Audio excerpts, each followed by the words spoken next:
Protrusiones lumbares múltiples tratadas mediante la ozonolisis epidural más la discólisis intervertebral con ozono. Centro Integral de Ozonoterapia Médica, unidad médica especializada en el tratamiento y cura de las hernias de disco sin cirugía. A continuación, el video del procedimiento. Ya no se mueva, don Francisco, ya va a poner lo que... Actualmente la discólisis con ozono más la epidurolisis están consideradas como la primera alternativa de tratamiento médico no quirúrgico. Debiera ser la primera indicación a tomar en cuenta cuando un paciente presenta algún abombamiento o alguna protrusión o una hernia de disco extruida. Este procedimiento se realiza de manera ambulatoria, realizando una anestesia epidural y sedación superficial. En las imágenes estamos observando el procedimiento previo a la colocación del anestésico. Primeramente inyectaremos una mezcla ozono-oxígeno, la cual irá directamente al espacio epidural. Para determinar quién es candidato a este procedimiento es indispensable las imágenes de la resonancia magnética, en las cuales determinamos varios parámetros a considerar, como sería la pérdida del espacio intervertebral, los cambios osteodegenerativos, el tipo de hernia, ya pueda ser contenida o extruida, así como alguna otra patología adyacente como pudiera ser el canal estrecho lumbar.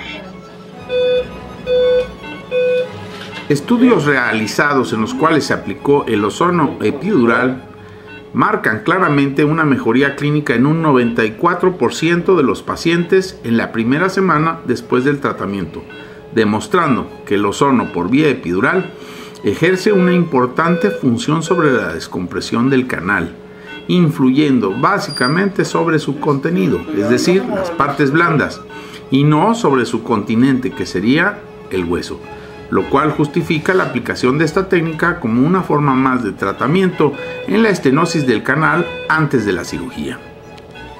La utilización del ozono epidural centra su acción básicamente en los efectos antiinflamatorios y analgésicos del ozono.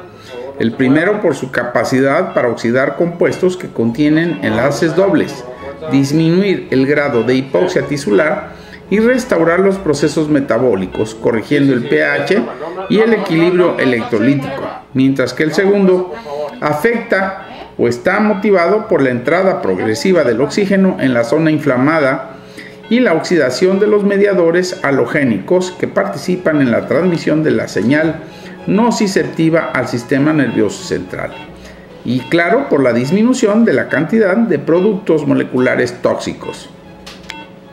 El mecanismo de acción de la discólisis es muy simple. Una vez que se ha inyectado dentro del disco intervertebral, se disuelve en el agua intersticial y reacciona inmediatamente para formar un conjunto de especies reactivas del oxígeno, como el peróxido de hidrógeno y el radical hidroxilo. Estos reaccionan con los hidratos de carbono, proteoglicanos y colágeno, que son los componentes principales del núcleo pulposo, causando con esto su rotura. La reabsorción de estos productos hidrolíticos y del agua reducen el material herniado, y el exceso del ozono que sale fuera del disco intervertebral produce una infiltración intradural, con desaparición entonces del edema, una mejoría en la circulación sanguínea de los abundantes plexos venosos y arteriales intradurales y peridurales, facilitando con esto las condiciones metabólicas ideales y estimulando el factor de crecimiento básico de los fibroblastos, lo que favorecerá a su vez la reorganización del núcleo pulposo residual. Actualmente la hernia discal lumbar se ha convertido en un trastorno patológico frecuente en nuestro medio, el cual causa gran invalidez en la población laboral entre los 20 y los 40 años. Se acompaña con frecuencia de crisis muy dolorosas y constituye de esta forma un importante problema de salud.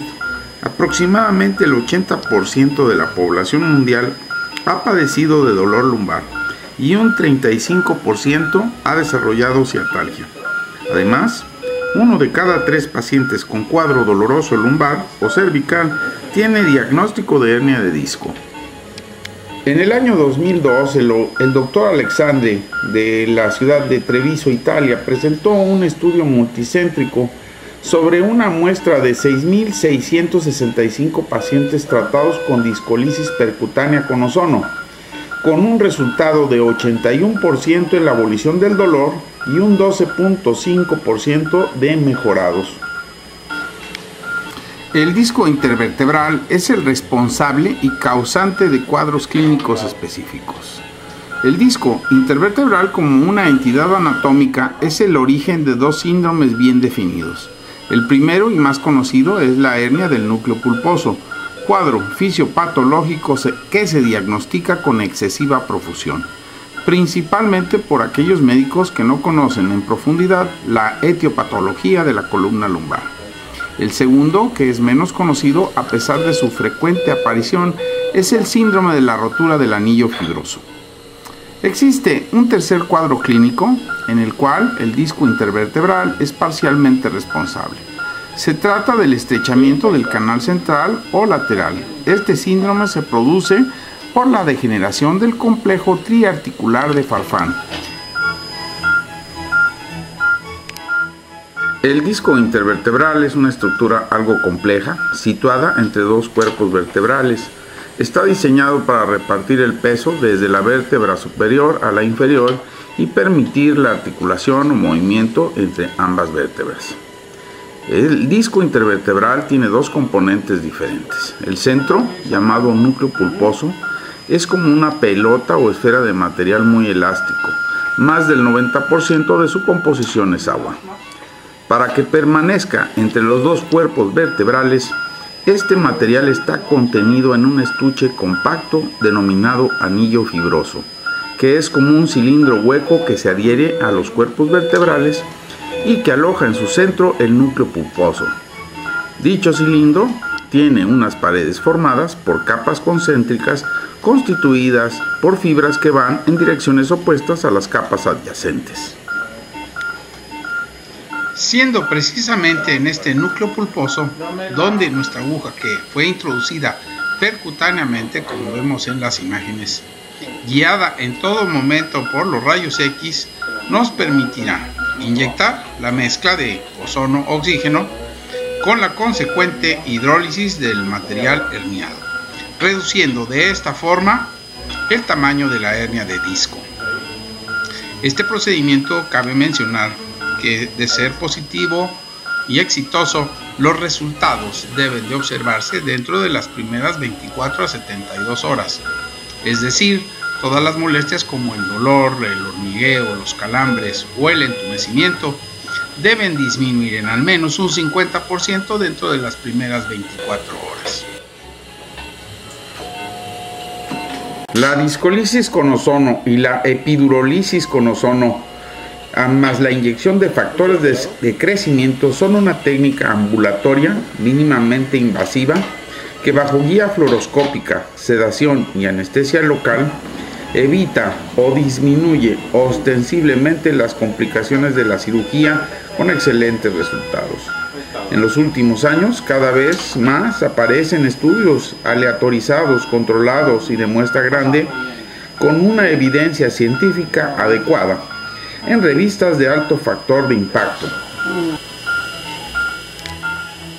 Recalcando entonces lo anteriormente expuesto, podemos concluir una vez más que esta técnica no quirúrgica debiera de ser considerada como la primera opción de tratamiento.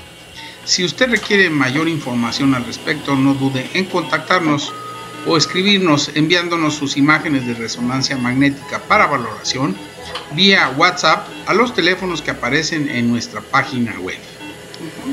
¿Va a salir?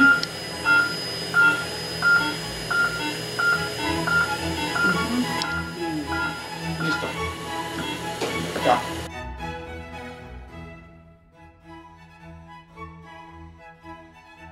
Centro Integral de Ozonoterapia Médica en Guadalajara, Jalisco, México.